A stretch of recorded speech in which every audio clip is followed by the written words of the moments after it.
Hey guys, welcome to another special edition of the Comic Station. This is issue number 78 for June 25th, 2014. And we're shooting at home because it's the summertime and we're just way too relaxed. Indeed. So let's start off with the first one. It's actually probably the big title this week, just because of the names attached to it. This is Outcast, written by Robert Kirkman, from Walking Dead fame. And just on that alone, Image is going to sell a bunch of these. Probably more than it should. Yes. We both kind of agree that the story took at least for me, it took a little bit for me to actually sort out what was happening. I admit, I was probably more prepared for it, if only because you warned me about how weirdly it's presented. Yeah, at first it seems like there's a bit of time disjointment here, and then you find out, no, it's just interlacing stories that weren't very well differentiated. While the artwork was really good, and we both liked the artwork, it also didn't make the two stories interlace very well. They overlap. Some caption boxes I think really would have been useful. Something. Split that up. I will say this, I have to give a big shout out to the inking as well, which is excellent. Inking and coloring is great on this book. I was definitely negative on it. The basic concept is a possession story, and sadly, if you're a bunch of those. Yeah, if you're hoping for something new from Kirkman in Possession, you're going to be disappointed. If you've seen The Exorcist or basically anything like that, you've seen a lot of the scares in this. Yeah, so far it just seems a regular possession story, and I mean I think he's trying to make a twist in it, but it comes off more grandiose than it really should be. I definitely thought there was a lot of pretension jumping out of the ink there in the ending. Yeah, so we'll see how it goes. Honestly, for Walking Dead, it did take me about a first volume to really delve into it and get really captured by it. So this may be the same thing, where it may take him 2, 3, 4 issues to really build up to what he's trying to get to. Yeah. I mean, hopefully it'll be better than that show that History is going to do about Jesus as an exorcist, directed by Eli Roth. Yeah. We're going to pass on that one. Yeah. Moving right along here, we've got Super Secret Crisis War from IDW, which stars all the favorite shows of your 90s youth, like Edd and Eddy, Powerpuff Girls, Samurai Jack, Dexter, and Ben 10. He's from the 90s, right? Yeah, he is the newest one of them. I liked it just because, honestly, it's nostalgia for me. I don't know how much modern kids, unless obviously they've been reading the individual issues for these heroes, will really be invested in it. It's going to be a hard sell for a new reader. Yeah, like if it's a younger kid, if you have a younger kid who isn't really interested in Dexter's Lab or Samurai Jack or any of these characters before now, I wouldn't introduce them to it with this. I just show them the show. And if you're someone older, like in your 20s or whatever, who grew up with a lot of the shows, you'll definitely find enjoyment in this, though I think it still could have been a bit better if it was directed more at a crowd who was getting it for the nostalgia value. It's written as a kid's comic, so bear that in mind going into it. It's not as well stable or well written as some of the better episodes of Powerpuff Girls or Dexter's Lab, or basically anything from Samurai Jack in that respect. And you can't really give it an excuse that the comic books and movies, they can't be the same quality, because we've seen in other comic books that they can. Matter of fact, comic books can have very large stories that movies have a hard time reenacting. Just look at some of the really great Batman animated series comic books that came out, and with stuff that was pretty much as uncompromising as the show was in some aspects. Yeah. So, like I said, it's a fun nostalgia bomb, but it could have been more, but it is what it is, and it's fun is what it is.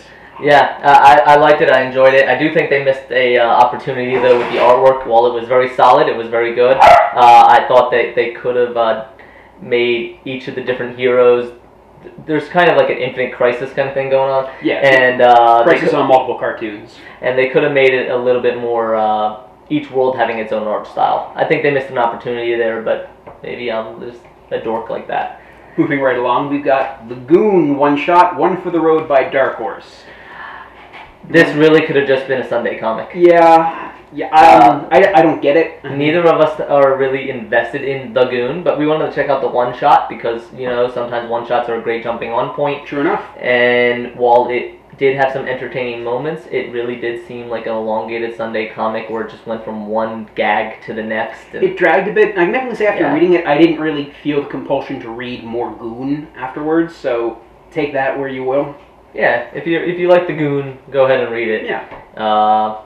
It's a good old style if you like that. Next one we have a couple of quick housekeeping here. You've got Savage Hulk. The Savage Hulk replacing Indestructible Hulk for Marvel. This doesn't need to exist. It's set in the past, not the present. These aren't the time-displaced X-Men. It's basically just taking the Hulk back to his big, angry guy roots, basically stripping away all the interestingness that came out of Indestructible Hulk and the Avengers movie.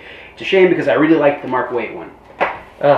Ouch. Then you've got the Mighty Titan #1 from Red Anvil, which is a completely disposable Superman riff with a little bit of Captain Marvel, but not in an interesting kind of way. If you've read Supreme or anything by Mark Waid involving Superman, you've already seen this story, but much better. Yeah, definitely go read the Mark Waid ones. I love a lot of those comics. I like the dystopian kind of superhero ones. Oh yeah, Mark Waid's very good. They're great. Honestly, probably kind of funny that nothing really stood out. Outcast was an interesting and maybe super secret, but nothing really a standout this week. Not in the new comics that we have here, no. Of course, I got reviews coming out pretty much every day this week, but Wednesday. Look for on Thursday where I look at Ghost and Captain Midnight, which are the best comics I've read this week. There you go. Check out frontdoorgamer.com for the reviews. See a little bit more comics there. And we did go to Philadelphia Comic Con, so I'm working on some video editing right now. We have some interviews with a new independent comic that's going to be coming out. It is out from Kickstarter. And I'm going to be looking at some comics that we got from there. Adam 12 from a local Philadelphia guy, along with Last West. The Last West is the interview I have. Yep. So that'll be coming out. That's a local Philadelphia comic book that was kickstarted. Volume 1 is out. Volume 2 is going to be kickstarted. And I'll have some stuff from Big Dog Inc. to look at as well. I love the guys at Big Dog Inc. We also talked to Zenescope. So about issue 100, big stuff coming. Issue number 100. A few, the next event going to be happening after that. Yep. And a good jumping on point for Zenescope. People that maybe have been interested in Zenescope that been intimidated by the 100 issues. Yeah. So, always great to see Big Dog Inc. and Zenescope. They're great people that we look forward to every year, and of course we love all the independent comics. So, Thank you very much, and look forward to all that on frontdoorsgamer.com. One last thing, I'd like to say thank you to Paul, because this is my 1-year anniversary with Front Doors Gamer. Happy anniversary. Thank you. Yep, so go check out his first review. It was posted 1 year ago. Yeah, Hoax Hunters Case Files #1. It's cutting your teeth on a good one, right? Yeah, right. So, go check that out. But it's been great, and we're always changing, and we're going to keep trying new things and keep coming out, and we're getting close to issue number 100, so that'll be really fun. Thank you very much. This has been Comic Station number 78, getting close there, and we will see you next week. Station instead. I think people would like him probably better.